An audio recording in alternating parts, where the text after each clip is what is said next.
अस्सलाम वालेकुम, मैं हूं जबरान अहमद। वर्ष आज का टॉपिक हमारा बहुत ही ज़बरदस्त है। आज हम बात करेंगे कि एनओसी क्यों इम्पोर्टेंट है। किसी भी हाउसिंग सोसाइटी में एनओसी लेना, अगर किसी भी सोसाइटी की एनओसी नहीं है तो वो क्यों काबिल फ़िक्र है और क्यों ज़रूरी है कि वो एनओसी ले। एनओसी क्या चीज़ है, एनओसी का मकसद क्या है, एनओसी से आपको बेनिफिट क्या होता है।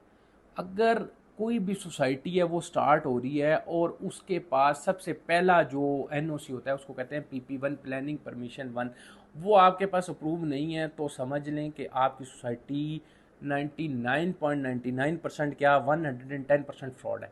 PP1 अप्रूव होना बहुत लाजमी होता है। फिर उसके बाद इसका लेआउट प्लान होता है, तमाम चीज़ होती हैं वो अप्रूव करवाना। मुख्तलिफ़ किस्म की एनओसीज़ होती हैं। अगर एयरपोर्ट के करीब है तो एयरपोर्ट से भी इसकी भी लेनी होती हैं। फिर अगर गैसेस मतलब कोई गैस का कोई प्लांट है उसके करीब, इन तमाम चीज़ों को देखे, पानी के करीब है तो उन उसकी भी एनओसी होती है। बहुत सारी तकरीबन अप्रोक्सीमेटली 32 किस्म की एनओसीज होती हैं जो कि जहाँ से आप अप्रूवल आपको लेना पड़ता है हाउसिंग सोसाइटी को और तमाम चीज़ें।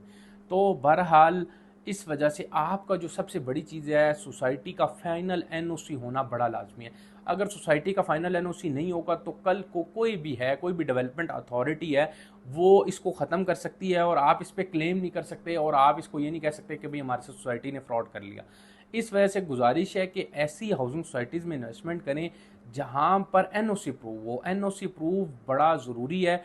अगर तो वहाँ पर आपको ट्रस्ट है, फॉर एग्जांपल बहुत ज़्यादा तेज़ी से वहाँ पर डेवलपमेंट है, तमाम चीज़ें लैंड तमाम चीज़ें मौजूद हैं और रिस्क आपको कम नज़र आ रहा है, फिर आप कर सकते हैं। जिस तरह लैंड उनके पास मौजूद है, डेवलपमेंट वो तेज़ी से कर रहे हैं, एक्सपीरियंस डेवलपर्स हैं, फिर कोई मसला नहीं है। फिर भी एक रिस्क फैक्टर है तो इस वजह से आपसे गुजारिश है कि जो हाउसिंग सोसाइटीज़ वाले हैं वो अपना पहले जो पेपर वर्क है वो अपना कंप्लीट किया करें, क्योंकि इसमें फिर जो एंड यूज़र होता है, क्लाइंट्स होते हैं, जो आम आवाम होती है वो बड़ी परेशान होती है और कल को उनकी परेशानी ना बन जाए। अगर वो आपके पास एनओसी ना हो और आप घर भी डिलीवर सब कुछ कर दें, लेकिन कल को आपको अल्लाह ना करे कोई डेवलपमेंट अथॉरिटी वाले आके घर गिरा दें या कुछ कर लें तो पूरी ज़िंदगी का लोगों की जमा पूंजी होती है। इस वजह से उनके साथ ये ना खेला करें।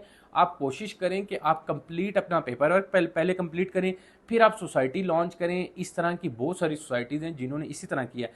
फॉर एग्जांपल हमारे सामने लेक शो सिटी है, तमाम अपना पेपर वर्क कंप्लीट करके वो सोसाइटी मार्केट में ये इस तरह का अगर आप डिसीजन लेंगे बाकी हाउसिंग सोसाइटीज़ भी, तो इंशाल्लाह आम आवाम को परेशानी नहीं होगी और आपका मजीद क्लाइंटेज बढ़ेगा और लोग आप पे ट्रस्ट करेंगे और इंशाल्लाह आपको बेनिफिट होगा। कोई भी हाउसिंग सोसाइटी है, वो ख्वाह लेक शोर सिटी है या कोई और भी है, सबके लिए यही है। वैसे मजीद इन्फॉर्मेशन के लिए स्क्रीन पर दिए गए नंबर पर कॉन्टैक्ट कीजिए। यही नंबर व्हाट्सएप और ईमो पर ओवरसीज क्लाइंट्स के लिए मौजूद है। अपना बहुत सारा ख्याल रखिएगा। अल्लाह हाफ़िज़।